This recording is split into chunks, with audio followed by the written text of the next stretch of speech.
행복한 안식일의 시간에 오신 여러분들 환영합니다.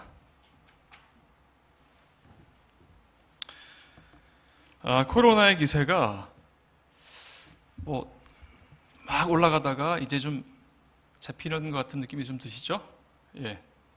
그래서 조금씩 꺾이고 있지 않나 조심스럽게 아주 희망스러운 기대를 가져보고 있는 이때인 것 같습니다. 제가 이제 늘이 아니라 이번 올해 같은 경우는 성소에 관해서 계속 말씀을 드리고 있는데 오늘도 이어서 성소에 관한 말씀을 준비했습니다. 그 중에서 이제 절기에 관한 말씀을 제가 오늘 두 번째 시간을 이어가고자 하는데요. 지난번에 첫 번째 시간으로 유월절과 무교절 말씀을 드렸었고 오늘 이어서 두 번째 말씀입니다. 두 번째 절기 초실절과 칠칠절. 여러분 아주 낯선 이름이죠.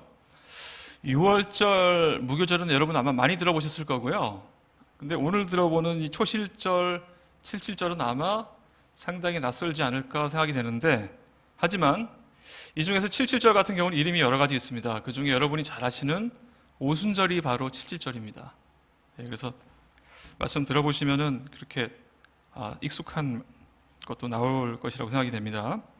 이 두 절기의 특징은 여기 나와 있죠.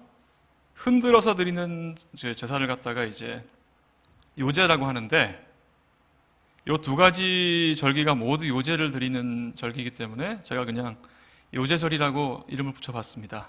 네.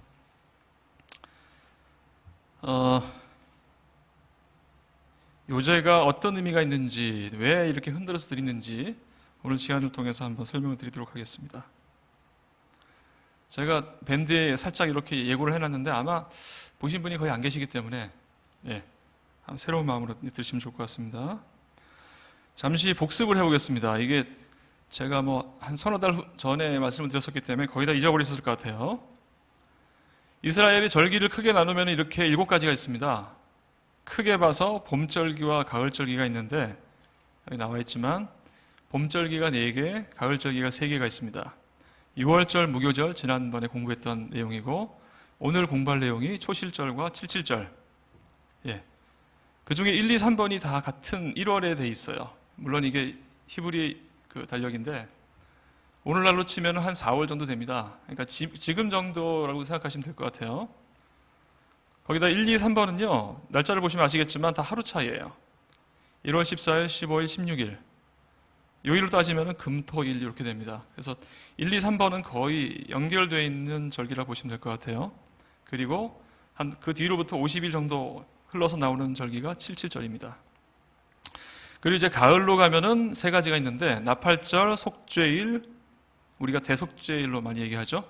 초막절 이렇게 3가지가 있는데 이 3가지는 모두 제7월, 지금으로 따지면 10월경에 있는 그 절기이기 때문에 이제 가을이라고 저희가 부르고 있습니다.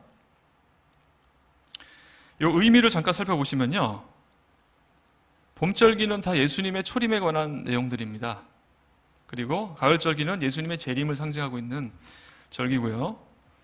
1번, 2번은 그때 말씀드렸기 때문에 간략하게 말씀드리면 예수님의 십자가와 또 무주의 고난. 가장 중요한 게 3번, 4번이겠죠. 오늘 초실절은 예수님의 부활을 상징하고 있고요. 그리고 칠칠절은 예수님의 승천, 그리고 그 후에 있는 성령 강림을 얘기하고 있는, 상징하고 있는 절기입니다. 가을절기는 예수님의 재림에 관한 내용들이고요.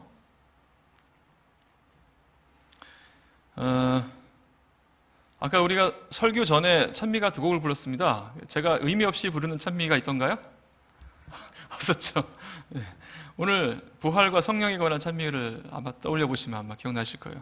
첫 번째 찬미가 예수님의 부활에 관한 찬미였고 두 번째 찬미가 예수님의 성령에 관한 찬미였습니다. 이 절기들을 보시면요, 앞에 나와 있는 봄절기 4가지는 이미 성취된 성취된 상징에 관한 절기입니다. 십자가, 부활, 성령 강림 다 마찬가지죠. 그리고 가을절기에 나와 있는 3가지는 현재 성취 중이거나 아직 성취가 되지 않은 절기를 말하고 있습니다.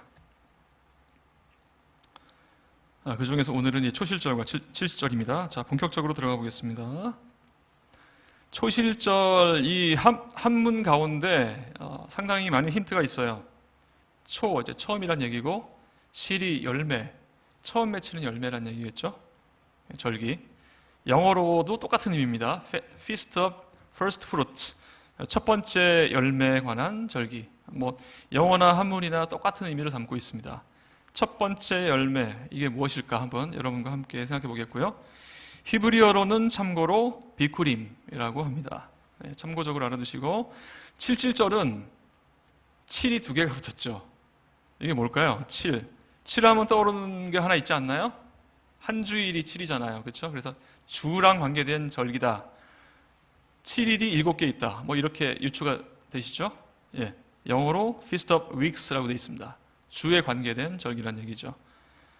히브리어로는 샤브오트라고 합니다. 이 이름의 뜻이 왜 이렇게 지어졌는지 하나씩 살펴보도록 하겠습니다.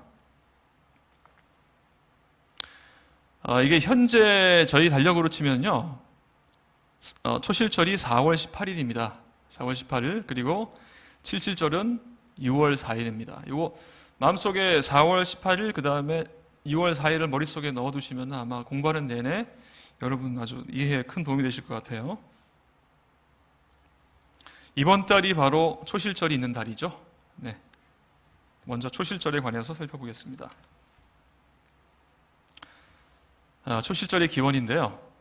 대부분의 절기들이 다 레위기 23장에 나옵니다.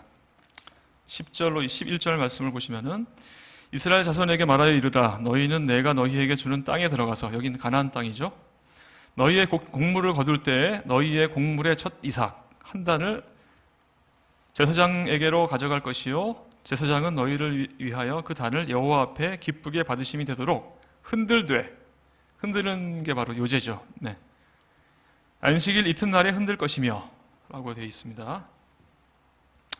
여기 말씀 가운데 그 초실절에 관한 가장 핵심적인 내용은 빨간색 줄 있죠? 빨간색 표시된 거. 곡물의 첫 이삭입니다. 곡물의 첫 이삭. 이스라엘 농사를 지으면서 가장 첫 번째 곡물이 무엇이었을까요? 제가 오늘 농사 이야기를 상당히 많이 할 거예요. 예, 보리입니다. 보리. 저 그림이 보리 그림이에요. 제가 이제 인터넷을 통해서 보리 그림을 찾아가지고 하나 집어넣었는데, 보리가 바로 이스라엘 농사 가운데 가장 첫 번째 수확을 거두는 그 곡물이 보리입니다. 잘 기억해 두시고요. 그리고 이제 요제라는 게 나오는데, 아까 제목에 잠깐 나왔지만 요제라는 것은 흔드는 제사를 갖다 요제라고 합니다. 네, 그래서 이제 초실절에 대해서 어떤 사람들은 요제절이라고 표현을 하고 있습니다. 근데 사실은 아까 잠깐 힌트 드렸지만 초실절만 요제를 드리는 게 아니거든요. 그렇기 때문에 요제절이라고 표현하는 건 제가 볼 때는 좀 아니지 않나라고 생각이 됩니다. 자세한 그 제사 방법을 알려드리겠습니다. 너희가 그 단을 흔드는 날에 1년이 되고 흠 없는 순양을 여호와께 번제로 드리고 그 소제로는 기름 섞은 고운 가루 10분의 2 에바를 여호와께 드려 화제로 삼아 향기로운 냄새가 되게 하고, 전제로는 포도주 4분의 1 흰을 쓸 것이며. 상당히 표현이 어렵죠? 여러분 뭐 색깔 표시된 것만 딱 보시면 제사가 몇 가지가 나오죠. 번제, 소제, 전제가 나오는데, 제가 지난 시간에 그 제사의 종류에 대해서 쭉 말씀드렸습니다. 그 중에 여기 다 포함된 내용들이고요. 다시 잠깐 복습하자면, 번제는 다 아시죠? 태울 번자, 태워서 드리는 제사, 숫양을 태우는 거죠. 소제는 뭘까요? 여기 힐 소자인데 흰 게 뭡니까? 주로 가루가 희죠. 그래서 가루로 드리는 제사를 소제라고 합니다. 여기서는 기름 섞은 고운 가루를 쓰고 있죠. 그리고 전제는 액체로 된 제사를 갖다 전제라고 합니다. 여기 포도주가 나오죠. 자, 제가 오늘 이제 여러분의 이해를 돕기 위해서 한 가지를 준비했는데요. 네, 이게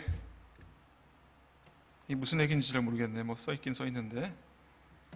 네, 중요한 건 내용이 아니라 이게 여러분 얼만큼 될 것 같아요? 이 계량 몇 리터쯤 될 것 같습니까? 여기 답이 나와 있네요. 안 보이시죠? 5리터입니다. 5리터. 제가 이걸 왜 보여드리냐면은 여기 보시면은 기름 섞은 고운 가루 10분의 2 에바라고 되어 있습니다. 근데 10분의 2 에바 하면 이게 얼만큼인지 감이 안 오시잖아요.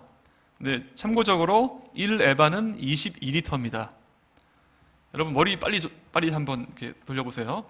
1 에바가 22리터면 1 에바의 10분의 2면은 몇 리터일까요? 우리 수학학원 하시는 남보라 집사님 몇 리터입니까? 대략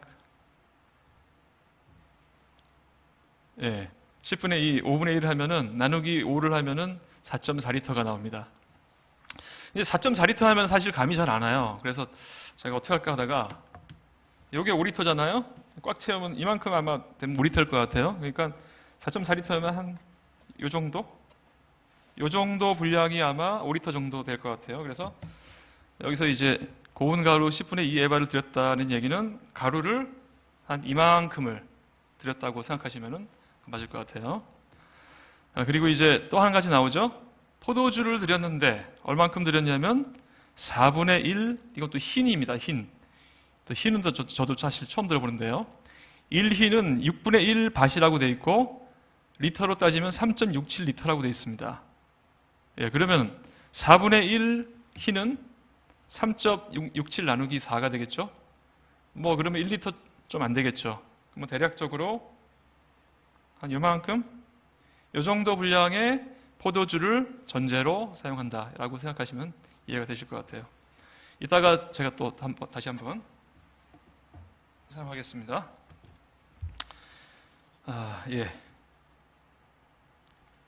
그래서 지난번에는 제가 가격에 대해서 이렇게 좀 말씀드렸는데 오늘은 용량에 대해서 좀 이해를 돕기 위해서 말씀드렸습니다.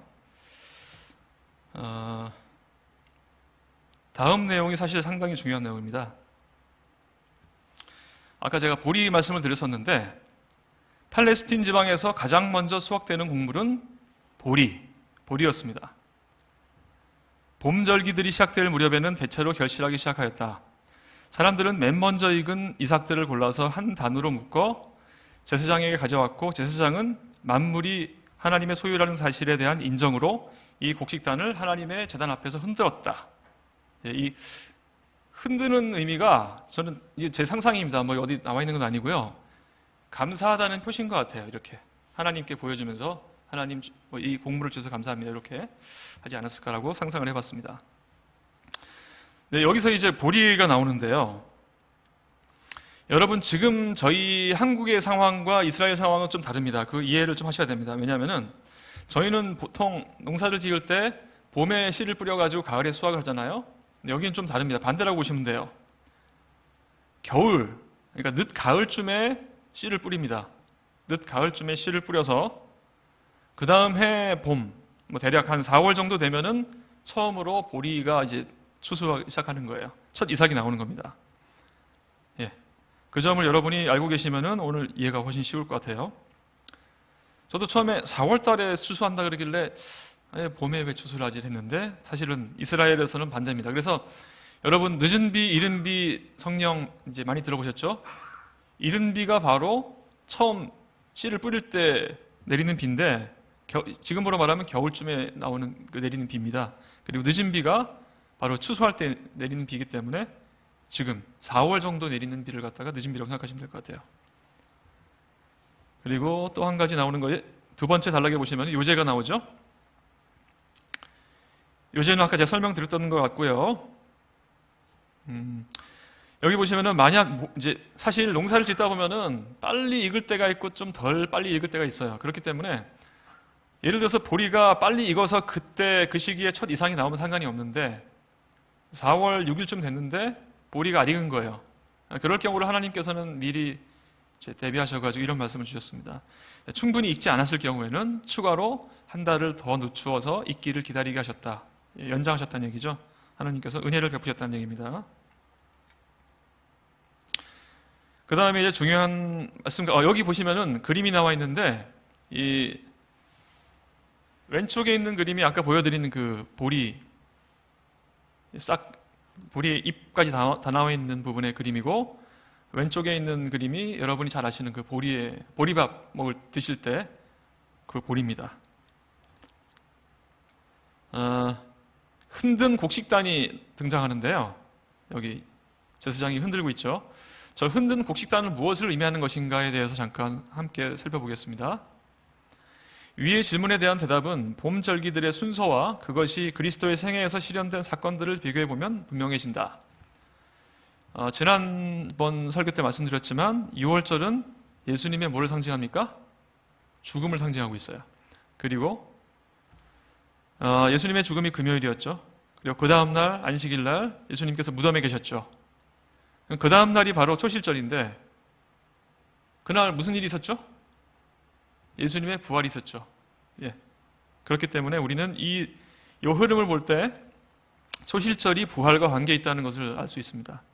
그래서 제일 마지막 단락에 나와 있지만 초실절은 예수님의 부활을 예표하는 절기라고 생각하시면 될 것 같습니다. 이 부활에 관한 내용이 계속 이어집니다. 네. 첫 열매는 부활하신 그리스도. 비슷한 내용인데요. 여기서는 첫 열매라는 표현을 하고 있습니다. 고린도전서 15장 말씀인데, 그러나 이제 그리스도께서 죽은 자 가운데서 다시 살아나사 잠자는 자들의 첫 열매가 되셨도다. 네. 잠자는 자들의 첫 열매. 잠자는 자들이라는 얘기는 죽은 자라는 얘기죠. 죽은 사람의 부활하신 첫 번째 열매라는 얘기예요. 그래서 아담 안에서 모든 사람이 죽은 것 같이 그리스도 안에서 모든 사람이 삶을 얻으리라. 그러나 각각 자기 차례대로 드리니 먼저는 첫 열매인 그리스도요, 다음에는 그가 강림하실 때에 그리스도에게 속한 자요. 이 말씀이 참 저희에게 참 큰 소망을 주는 것 같습니다. 위로가 되고, 첫 열매가 있다는 얘기는 그 뒤에 이어지는 두 번째, 세 번째 열매가 있다는 얘기거든요. 예수님께서 가장 먼저 죽음 가운데서 부활하셨기 때문에 우리는 그것을 근거로 두 번째, 세 번째 부활을 기대할 수 있습니다. 여기 나와 있지만 예수님께 속한 사람은 다시 죽더라도 다시 예수님 재림하실 때 부활이 있다는 얘기죠. 예. 제 아버님이 한 5년 전에 돌아가셨는데 저는 이 소망 때문에 소망을 가지고 신앙을 하고 있습니다. 네. 이 첫 열매가 그리스도라는 부분은 저희에게 그런 의미에서 참 중요한 것 같아요. 그리고 우리가 그 부활을 경험할 수 있는 것이 하나 있습니다. 제도로. 바로 침례입니다. 예. 요 다음 단락에 나오는데 좀 이따 말씀드리도록 하고, 그리스도는 잠자는 자들의 처음 익은 열매로 죽은 자들로부터 일어나셨다. 그는 요제의 실체셨으며 여호와 앞에 요제를 드리던 바로 그날에 부활하셨다. 그날이 바로 일요일이었죠. 예. 1000년 이상 이 상징적인 의식은 거행되어 왔었다. 추수밭에서 처음 익은 곡식의 이삭들이 모아져 백성들이 예루살렘에 올라갈 때에 처음 익은 곡식단을 여호와 앞에 감사의 예물로서 흔들어 드렸다. 하나님께 헌납한 곡식단은 추수를 예표하였다. 그와 같이 처음 익은 열매가 되신 그리스도는 하나님의 나라를 위하여 모아드릴 큰 영적 추수를 예표했다.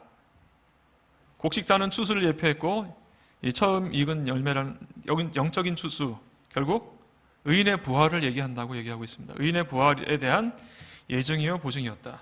네.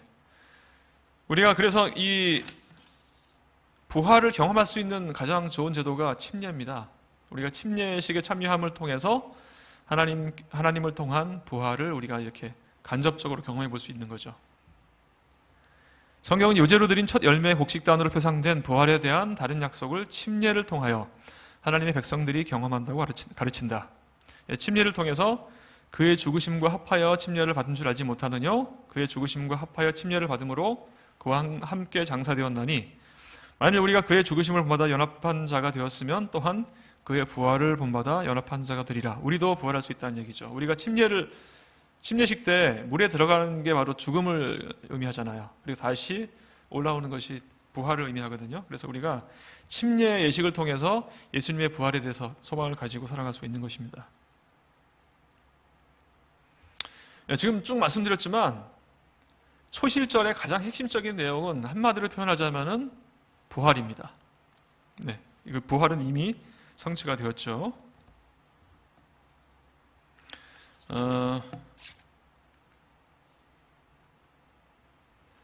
첫 열매가 되시는 예수 그리스도, 비슷한 얘기인데요. 예수님께서 첫 열매가 되시는 그 부분에 관한 말씀들을 쭉 이렇게 8가지를 열거하고 있습니다. 동정녀 마리아의 초태생, 아버지 하나님의 맏아들. 세 번째 구절이 참 논란이 많은 구절인데요. 모든 창조물보다 먼저 나신 자. 여기서 먼저 나셨다는 표현 때문에 요즘에 최근 들어서 가수 박진영 씨가 그 인터넷 유튜브 상으로 아주 말씀을 아주 열심히 전하고 계시는 것을 알고 있고, 저도 들어봤습니다. 제가 한 2편까지 들어봤는데 상당히 깊이가 있고 열심히 하시고 나름대로 상당히 성경을 열심히 공부하셨다는 그걸 듣는 내내 느낄 수 있었습니다. 하지만 그분도 그렇게 얘기하시더라고요. 내가 얘기하는 게 100% 옳지 않을 수 있다. 인정을 하시더라고요.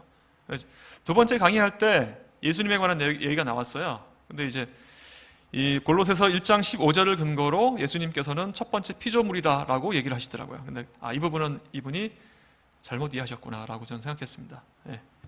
제 개인적인 소망으로는 우리 박진영 씨에게 어떤 분을 통해서든 대쟁투 총서가 전달된다면 정말 그분을 통해서 이 엄청난 진리가 많은 사람들에게 전해지지 않을까라는 기대를 살짝 해봅니다. 네. 어쨌든 골로새 1장 15절 말씀 보시면 먼저 나신 자라고 돼 있어요. 이 표현만 보면은 예수님께서도 뭔가 태어나신 분처럼 묘사가 돼 있기 때문에 피조물이 아닌가라고 오해할 수 있지만, 우리가 잘 알듯이 하나님께서는 정말 창조주이시고 처음부터 계시던 분이잖아요. 이 말씀 어떻게 할까 제가 한 주 내내 고민했습니다. 그래서 우리 담임 목사님이신 김영수 목사님을 비롯해서 제가 여러분께 조언을 구했고, 그리고 나서 얻은 결론은 여기서 먼저 났다는 표현이 물론 박진영 씨뿐 아니라 여호와의 증인분들도 이 말씀을 근거로 예수님을 피조물이라고 얘기하고 있습니다. 먼저 태어났다는 생물학적인 내용을 표현하는 것이 아니고요. 먼저 경험했다라고 표현하는 것이 아마 우리 이해하기에 가장 무리가 없는 해석일 것 같아요. 뭘 먼저 경험했냐면은 그 4번에 나와 있죠. 죽은 자들 가운데 먼저 나신 자. 이거는 부활이거든요. 예수님께서 부활의 첫 열매라고 하셨기 때문에 여러분 잘 아시겠지만 예수님께서는 아버지 하나님과 동등된 분이신데도 불구하고 사람의 구원을 위해서 아들이 되신 것은 아버지 하나님께 태어난 것이 아니에요. 단지 아들의 모양으로 아들의 지위로 내려오신 것 뿐입니다.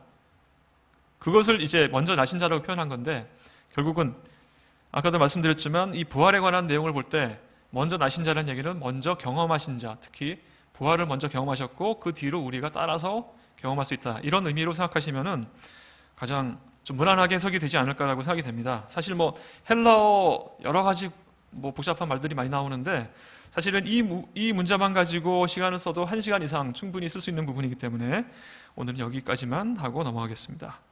여러분, 초실절 하면요 2가지만 기억하세요. 부활, 보리. 네. 자, 제가 오늘은 퀴즈를 준비 안 했습니다. 그래서 퀴즈가 없더라도 머릿속에 꼭 집어넣으시면 여러분께 큰 도움이 될 것 같습니다.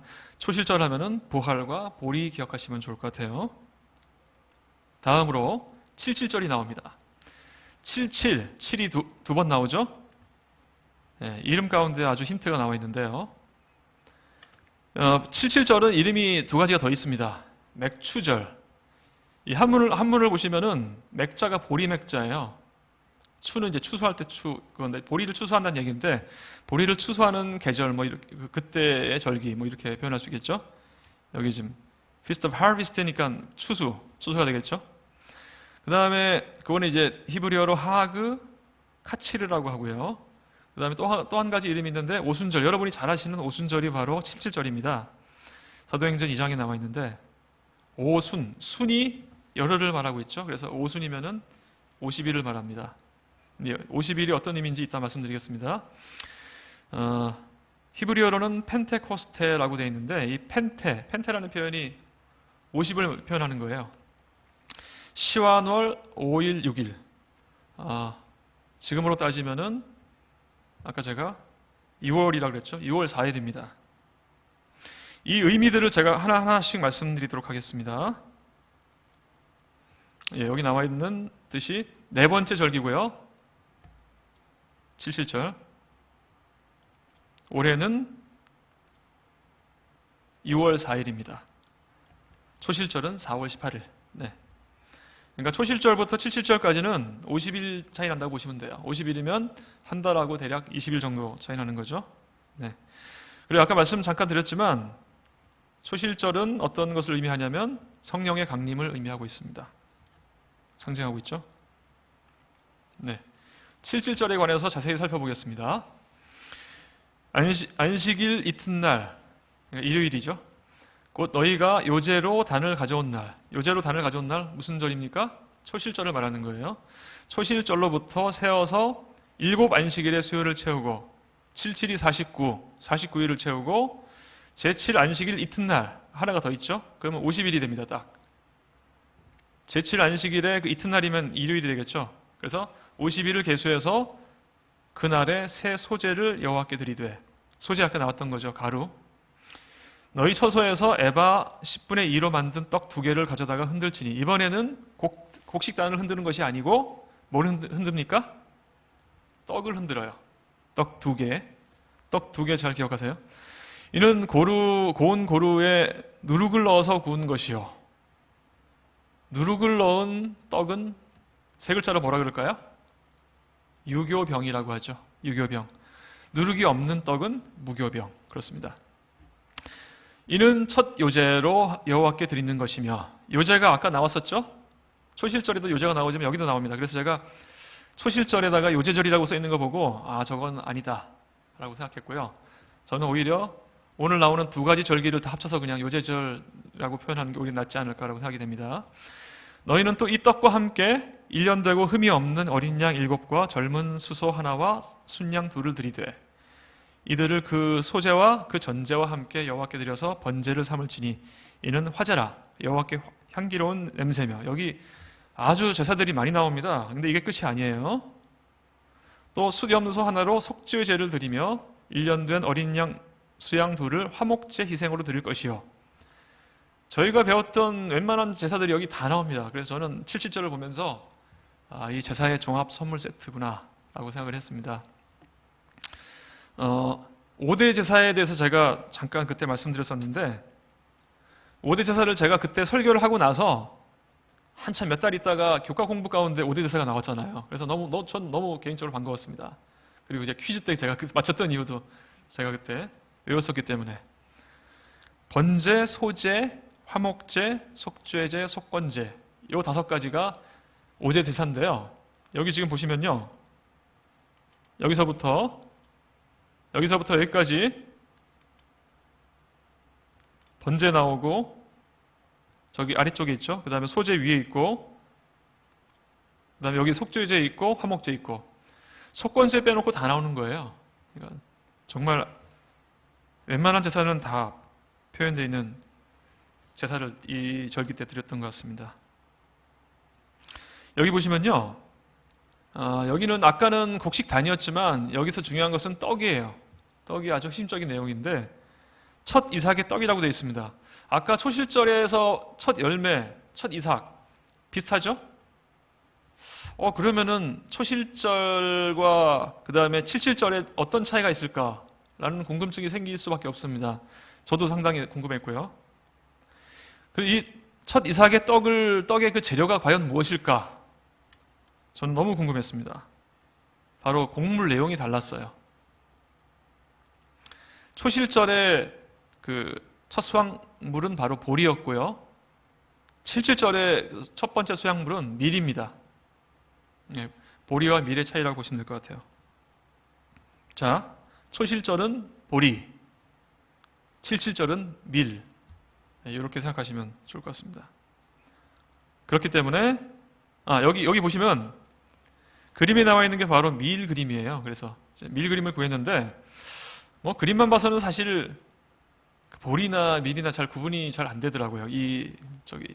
잎까지 같이 있는 부분을 봤을 땐. 근데 여기 곡물을 보니까 다르죠? 색깔도 다르고.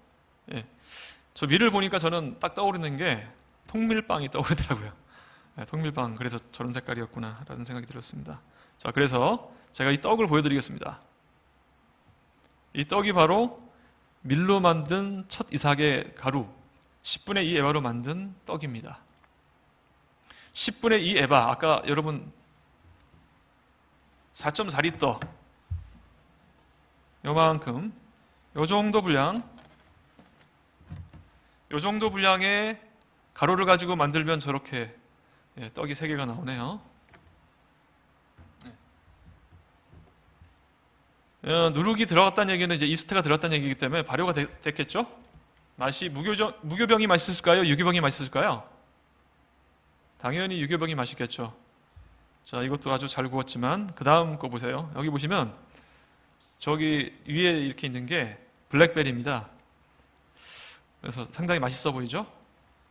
오늘 저녁 못 드시고 예배 드리신 분들은 상당히 배고프실 것 같아요. 그래서 이제 유기병이기 때문에 상당히 맛이 좋았을 것 같아요. 거기다 저렇게 곁들여서 먹었는데 저게 실제로 유대인들이 그 7.7절에 먹었던 그 떡을 갖다가 사진을 찍어 놓은 겁니다. 밀떡이죠. 봄 축제의 마지막 절기인 7.7절은 초실절로부터 7주째 되는 날이며, 정확히 엄밀하게 따져서는 7주 더하기 1이죠. 성력으로 시완월 5, 6일에 있었다. 이 날이 오늘날 달력으로는 5월 중순에서 6월 초순, 아까 제가 6월 4일이라 그랬죠? 6월 초순이기 때문에 사실은 봄이라고 보기보다는 여름에 더 가까운 시기이다. 그래서 팔레스틴 지방으로서는 보리 수확을 마칠 즈음이었고, 따라서 이 절기를 맥추절이라고도 불렸다. 저는 이 구절이 상당히 제 머리를 아주 혼란스럽게 했던 구절이에요. 아까 분명히 초실절은 보리고 7.7절은 밀이라고 했는데, 근데 그게 제가 드린 말씀이 아니고 제가 이거 공부하면서요, 농사에 관해서 상당히 공부를 많이 했습니다. 유튜브, 네이버 검색을 다 해봤어요. 90% 이상의 내용에서 대부분 다 그렇게 얘기하더라고요. 초실절은 보리 첫 추수물, 그리고 7.7절의 첫 곡식은 밀가루다 라고 얘기했는데, 갑자기 뜬금없이 7.7절인데 맥추절이란 말이 나오더라고요. 맥이 보리 맥자거든요. 아니, 밀가루로 한다고 해놓고 갑자기 맥이 나와. 그래서 좀 너무 당황스러워서 이걸 어떻게 해결해야 되나 상당히 고민이 됐고, 그래서 제가 심지어 제 아는 친구 중에서 요즘에 귀농해서 농사를 짓는 친구가 있어요. 그 친구한테 전화해서 물어봤습니다. 아니, 이거 도대체 어떻게 된 거냐? 이 말이 되는 말이냐? 라고 제가 상당히 의아했다가 그 친구 얘기를 들어보니까 그럴 수도 있겠구나라고 생각이 됐고요. 그래서 제가 이것저것 공부했던 내용의 결론을 잠깐 말씀드리면, 사실 이게 정답이 아닐 수도 있습니다. 하지만 제가 내린 결론을 말씀드리면 그렇습니다. 이걸 시기적으로 상당히 일목요연하게 잘 정리하신 분이 계셨어요. 유튜브 가운데. 이스라엘의 농사기간과 절기. 제가 이 절기 공부하면서 농사까지 공부를 했습니다, 이번에. 여기 보시면요, 여기 지금 달 표시한 게 지금 2가지가 있는데, 노란색은 히브리 달력이고 그 밑에 나와 있는 달력은 우리가 쓰고 있는 달력입니다. 반대네요, 반대. 노란색이 저희가 쓰는 달력입니다. 아래쪽이 히브리 달력이고. 그래서 아까 말씀드렸지만 지금으로 치면 11월달 겨울에 보리 심기를 시작해요. 보리가 첫 번째 곡물이기 때문에 제일 먼저 심습니다. 그리고 나서 겨울을 지나면서 보리가 쭉 이제 흙 속에서 자라다가 첫 이삭을 맺는 시기가 3, 4월 초예요. 지금으로 치면 딱 초실절이 있는 그 즈음에 첫 이삭이 맺힙니다. 무슨 이삭이요? 보리. 잘 기억하세요? 보리가 4월 초쯤에 첫 이삭을 맺어요. 근데 이삭이 처음 맺혔다고 해서 그냥 끝나나요? 바로 추수하나요? 물론 그러기도 하지만 점점 자라겠죠. 그래서 그 자라는 시기가 한 2개월 정도 됩니다. 그래서 보리가 첫 이삭을 맺는 것은 4월 초지만 그 이삭이 점점 자라는 시기가 한두 달 걸리기 때문에 그 기간 동안도 계속 연달아서 추수를 하는 거예요. 결국은 6월 초까지도 늦은 보리가 수확을 한다는 얘기입니다. 그래서 7.7절이 맥추절이라는 얘기는 사실 엄밀하게 따지면 틀린 얘기가 아니에요. 왜냐하면 그때까지도 보리를 수확하기 때문에. 그렇게 이해하시면 될 것 같고요. 그렇지만 6월 초에 처음으로 맺히는 이삭은 밀이 분명합니다. 그래서 여러분 머리 가운데 초실절은 보리, 칠실절은 밀, 이렇게 기억하시는 게 훨씬 좋을 것 같아요. 그리고 또 재밌는 사실은 이스라엘의 농사 가운데 가장 주 곡물 두 가지는 지금 말씀드렸던 보리와 밀입니다. 근데 6월 초가 지나잖아요. 그 다음부터는 또 새로운 작물이 나오는데 그때 나오는 작물들은 다 과일들이에요. 그때 나오는 과일이 뭐냐면요, 제가 여기 적어놨습니다. 잠깐만요. 네, 포도, 무화과, 올리브, 석류, 대추야자. 여기에 성경책에 기록이 돼 있어요. 네. 근데 실제로도 아마 그게 대표적인 작물인 것 같아요. 그래서 6월 초가 되면서 보리가 거의 추수를 마치고 그 다음에 밀이 추수되기 시작하는 그 시점부터 지금 말씀드렸던 포도, 무화과, 올리브, 석류, 대추야자가 열리기 시작합니다. 시작해서 여기 수확 기간이라고 표시되어 있죠. 한 4개월 동안 수확이 됩니다. 점점 익어가면서.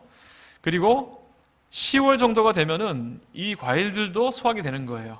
그래서 수확이 마무리되면서 저장되는 시기가 10월 정도인데 그 10월에 있는 절기가 바로 우리가 제 다음 설교 시간에 배울 초막절입니다. 여기 초막절을 똑같은 말로 수장절이라고도 하는데 수장이 뭔가 저장한다는 얘기거든요. 네, 그래서 그런 의미를 담고 있습니다. 예습까지 미리 하게 됐네요. 예, 여러분 이제 왜 맥추절이라고 하는지 이해가 되시죠? 네. 그리고 여기 이 절기 요 그림 가운데 보시면요, 이스라엘의 3대 절기가 다 나와 있어요.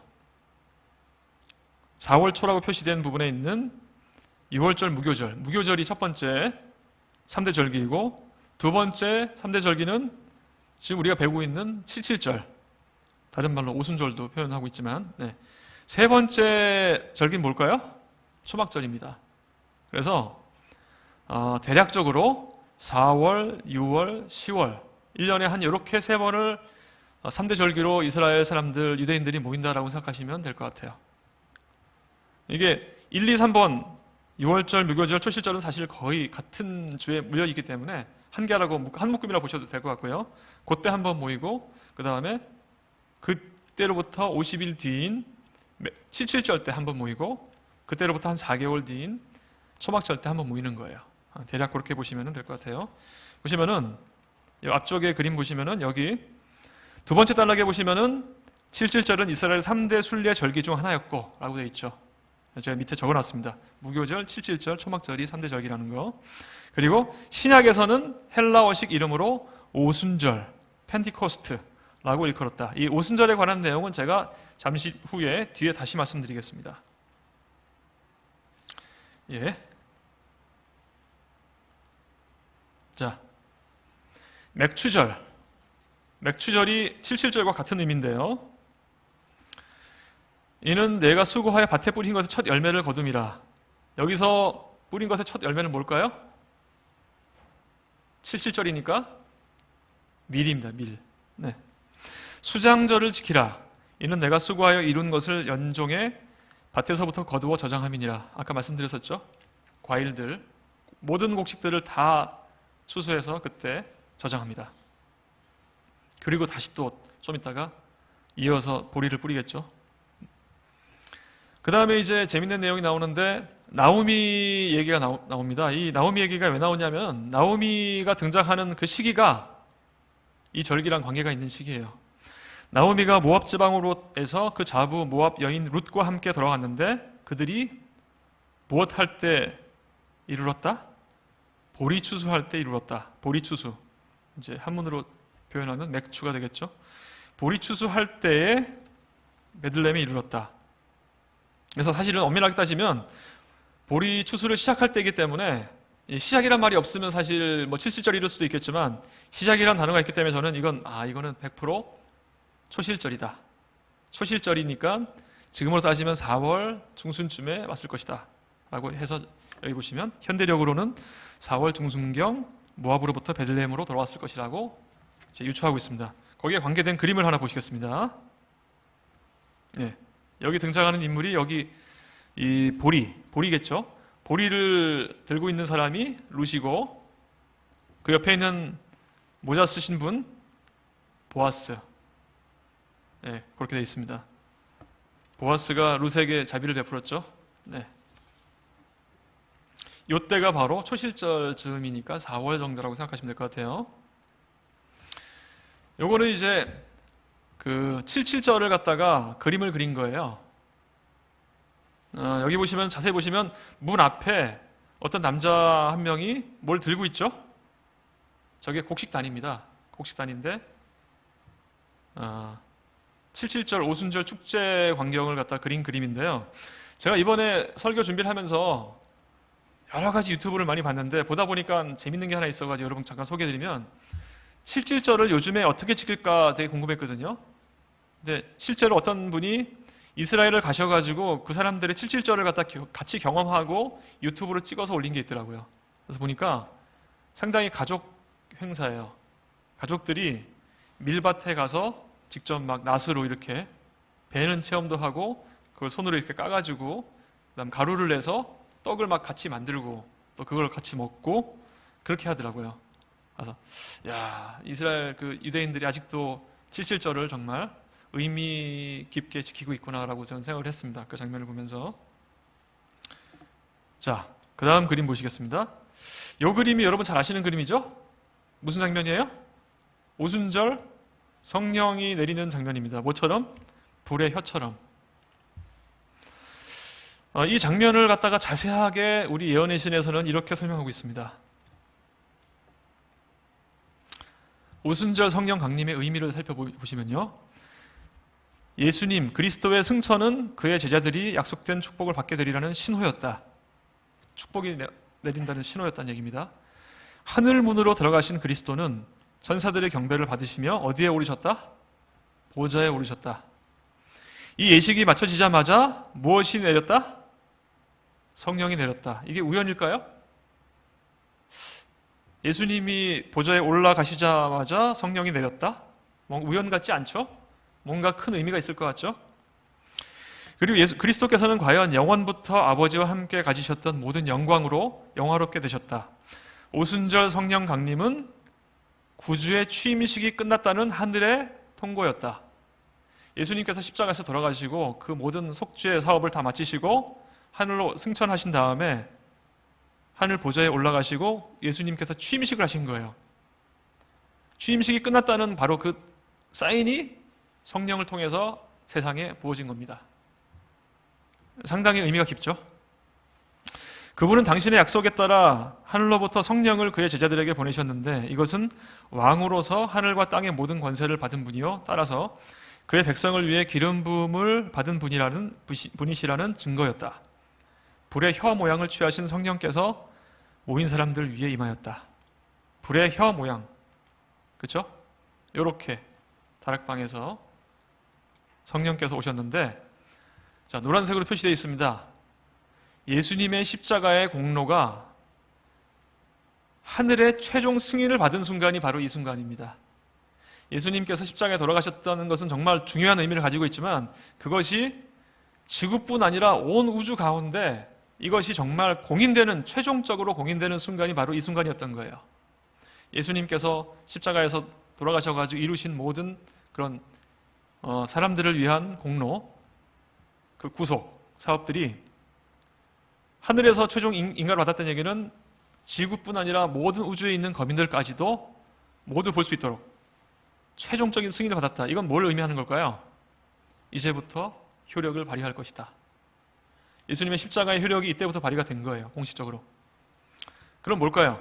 성령이 내렸다는 것은 뭐냐면은 그 효력을 받은 그 효력이 성령을 통해서 사람들에게 뿌려졌다는 겁니다. 물론 21세기에 살고 있는 여러분과 저에게도 성령을 통해서 똑같은 그 효력이 발휘되고 있죠. 예. 그 어마어마한 순간이 바로 이 순간이에요. 네. 사실은 오늘 절기 이 말씀 가운데 보리도 중요하고 밀도 중요하지만 더 중요한 것은 사실은 이 부분인 것 같습니다. 네. 저희가 보리냐 밀이냐 이건 잊어버리시더라도 이건 잊어버리시면 안 될 것 같아요. 오순절의 성령이 어떤 의미인지, 예수님의 십자가의 공로가 하늘로부터 최종 승인을 받으신 사인이다 라는 거 여러분 기억하셨으면 좋겠습니다. 그리고 그것을 기념하는 절기가 바로 77절입니다. 그리고 또 한 가지는 이제 이건 유대인들 사이에 내려오는 이제 뭐 전승 같은 얘기인데요. 십계명 반포를 기념하는 것이다라고 이제 유대인들이 많이 믿고 있는데, 왜냐하면은 이제 애굽에서의 첫 유월절을 지낸 다음에 52일째 되던 날에 십계명 반포가 있었다라고 유대인들이 믿고 있지만, 사실은 이건 검증이 되지 않은 내용이라고 남대국 목사님께서 말씀하시더라고요. 네, 근거 없는 추측이다라고 저도 판단이 됩니다. 왜냐하면은 그 시기적으로 볼 때 십계명 반포한 시기랑 이 52일이랑 맞지가 않아요. 아무리 설명하려고 해도. 이거는 그냥 참고적으로 아시고 계시면 될 것 같아요. 근데 실제적으로 유대인들 가운데는 이렇게 기념하는 사람들이 많이 있습니다. 그리고 개신교에서도 많이 믿고 있는 사람들이 많이 있어요. 네, 아까 말씀드렸던 77절에서 가장 중요한 것 중에 하나가 바로 유교병인데요. 떡인데, 누룩 있는 떡. 이 누룩이라는 것이 사실 제가 지난번 때도 말씀드렸지만 좋은 의미를 갖고 있기도 하고 나쁜 의미를 갖고 있기도 합니다. 여기서 누룩은 어떤 의미일지 잠깐 보겠습니다. 나쁜 의미를 얘기할 때는 보통 이제 누룩이 상징하는 것이 죄를 상징할 때 나쁜 의미로 쓰이고 있죠. 좋은 의미로 상징할 때는 보통 이제 뭔가 확장시키고 번성하는 모습들. 여기서는 어떤 거냐면 성령의 부흥을 얘기하고 있기 때문에 여기서 말하는 누룩은 좋은 의미로 쓰이고 있는 것입니다. 반대로 6월절 무교절에 나오는 무교병에서 이 누룩은 죄, 부패를 상징하기 때문에 나쁜 의미겠죠. 이렇게 정리하시면 될 것 같고요.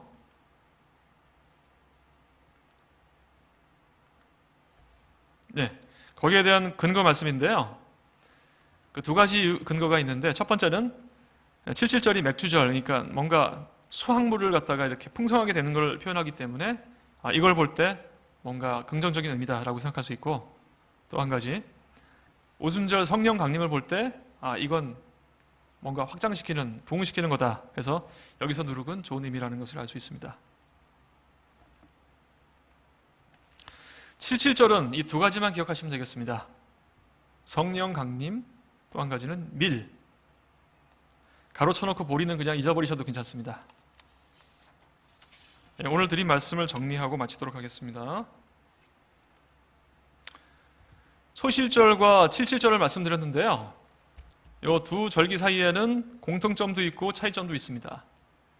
먼저 공통점은 두 절기 모두 추수에 관한 감사의 의미를 담고 있다.